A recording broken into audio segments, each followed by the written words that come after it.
Saludos a nuestra audiencia y un caluroso abrazo desde Puerto Rico. El tema de hoy es uno que trata sobre la importancia de la investigación del Gran Jurado en Pennsylvannia a la Congregación Cristiana de los Testigos de Jehová en ese estado. Por tanto, veremos la reproducción del video del compañero activista de habla inglesa John Martin. ¿Y quién es John Martin? John Martin es un activista estadounidense que ya hizo su declaración sobre la investigación que actualmente se encuentra en curso por la Oficina del Fiscal General de Pennsylvannia y fue, como veremos en el video, también su recurso. En su video, John nos cuenta su participación ofreciendo información sobre procedimientos, doctrina, literatura, etc. de la organización Watchtower y Congregación Cristiana de los Testigos de Jehová a la Oficina del Fiscal General. Adicionalmente, expresa la importancia que reviste dicha investigación. Nos hacemos eco de su exhortación a diseminar este importante mensaje y la relevancia de apoyar a toda persona que se considere víctima de las prácticas adversas de abuso infantil dentro de la Congregación Cristiana de los Testigos de Jehová. Hello, and welcome back to another video. I'm sorry it's been a few months since I made a video. My wife and I and my kids have been very busy. As you can see, we're in our new house. It's finally been finished, and I will make a video about that into the future. But today I want to talk about CSA cases in the state of Pennsylvania, the state that I have lived almost my entire life since I was a baby in. We should go back to 2015 briefly. A lot of you who know my story know about my wife waking up first. She pioneered for 18 years. In the summer of 2015, she started researching Jehovah's Witnesses. She came across a lot of stuff that was troubling. We had many fights over about a 6-month period until I woke up. But then around August, September, I think it was the end of summer, beginning of fall, I don't remember exactly, the ARC got into high gear. Jeffrey Jackson was in Australia. Mark O'Donnell alerted, Angus Stewart about his being there. Then he was subpoenaed. He testified. My wife showed him videos of him. We got into another fight about that because, I was still brainwashed at the time. I defended, Brother Jackson and the Watchtower of the cult. In 2015, my wife kept asking me, how come elders don't go to mandatory CSA case training every year like teachers, nurses have to do? Why don't Jehovah's Witness elders have to do it? And again, I defended Watchtower because I was brainwashed. So we know that the ARC was probably the last straw of my wife waking up. By November of 2015, she stopped going to meetings. She never went back again. It took me about another 4 months until the end of February until I woke up. So ever since then, as Jehovah's Witnesses, we've been asking for an ARC-typed investigation in the United States, and it hasn't happened. There has never been an investigation like what Australia did in America. Now, why is that? Well, for instance, let's say a Jehovah's Witness does get called by the police. It does happen. So over in this town, they arrest the person, the prosecutor tries them, they go to jail. It could happen the next town over, but there's a different prosecutor, different police force. And in America, a lot of times police forces don't communicate. They don't show a trend. So the people in the United States have no idea that this is not just a local problem, it's a statewide and countrywide issue with all Jehovah's Witnesses. So when I woke up in 2016, my wife and I were very vocal. We went on lots of news media. We were on a couple different documentaries. And the Attorney General's office in Pennsylvania had just finished up an investigation of the Catholic Church's practice about CSA cases. I was invited, along with Barbara Anderson, to speak at the courthouse, the state capitol in Harrisburg, our state capital, about how to eliminate this statute of limitations law. How that just because it happened 20 years ago or 10 years ago, you still should be able to get justice for the victim. In Pennsylvania, there's a cap of how many years you can sue civilly or criminally. And the one representative from Reading, Pennsylvania, was trying to overturn that law and remove the statute of limitations. So I spoke at a press conference. I got interviewed. It was really nice. Sadly, the Republicans in the Senate struck that bill down. It did not pass. But the good news is we know there's a federal law now in place that supersedes that. So victims of CSA cases in the past maybe can get justice now. So because of that and other things, about 6 months to a year later, I was contacted by the Attorney General's office, and I was asked to assist their investigation. That they were now, all these officers who investigated the Catholic Church were going to be looking at Jehovah's Witnesses. And I said, sure, I'd be happy to. So we had a few investigators come to our house, and we're probably there 2 to 4 hours. It was many hours. They took pages upon pages of notes. My wife and I talked to them many times. We gave them documents. We made a flow chart, a structure, how it works, how the judicial system works in parallel. And then every so often, every few months, they would contact me, ask me questions. Can you get me these documents? I told them about Mark O'Donnell. Mark O'Donnell's way better organized than I am. Mark has way more records than I do. Mark is on top of his game. So they drove down to Baltimore, and they talked to Mark many days too. Mark assisted. And through XGW elder group meetups I've put other ex-elders in touch with for other states, in touch with the Attorney General's office. So I've been working off and on. Now, Mark and I got called to testify in an investigation in a courtroom a few years ago. I was not allowed to talk about it at the time.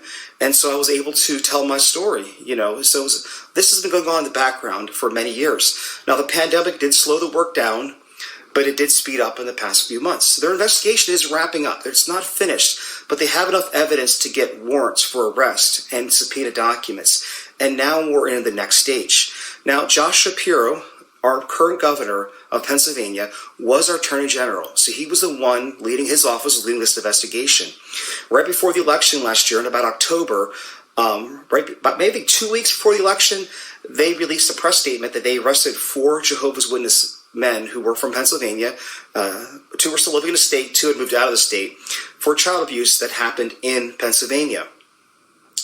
The sad thing is that one of those 4 men took his own life before the police could arrest him, but he barricaded the door. So his guilt was probably obvious that he was a predator. So I know that Josh did that to help with election chances because it was a tight election. I have no problem with that. I don't care. He did something good. I personally voted for him, and I'll vote for him again. So now we have an acting Attorney General, but she did not stop the investigation. It's still ongoing. And just a few weeks ago, they arrested 5 more people.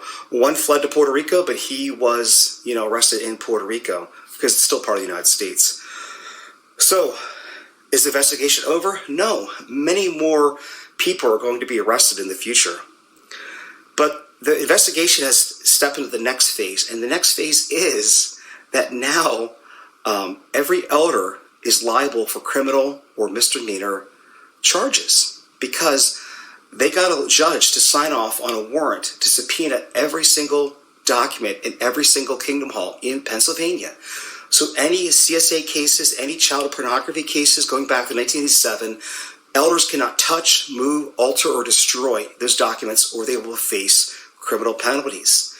The Watchtower has just hired the same law firm that represented the Catholic Church during their investigation in the child sexual abuse cases.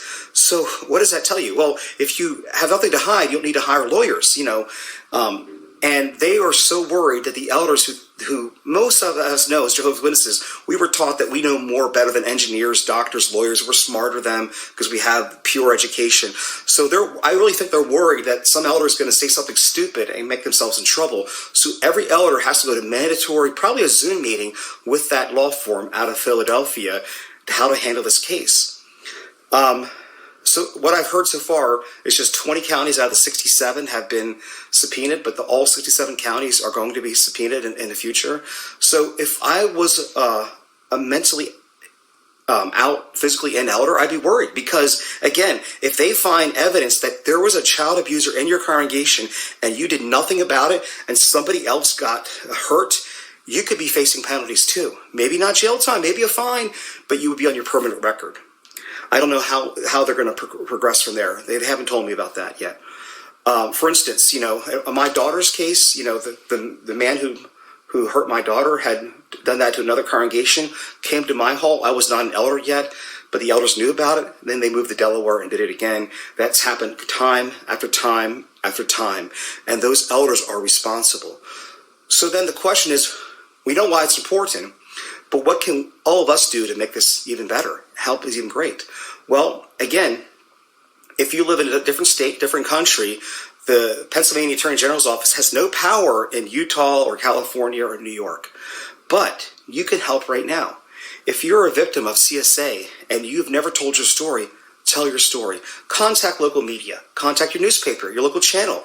Call your Attorney General's office. Call your local district attorney's office and ask for them to investigate Jehovah's Witnesses. If they get enough calls and complaints and attention, maybe they will open their own investigation in each state in the United States. And maybe the FBI eventually will take this case on. We can only hope.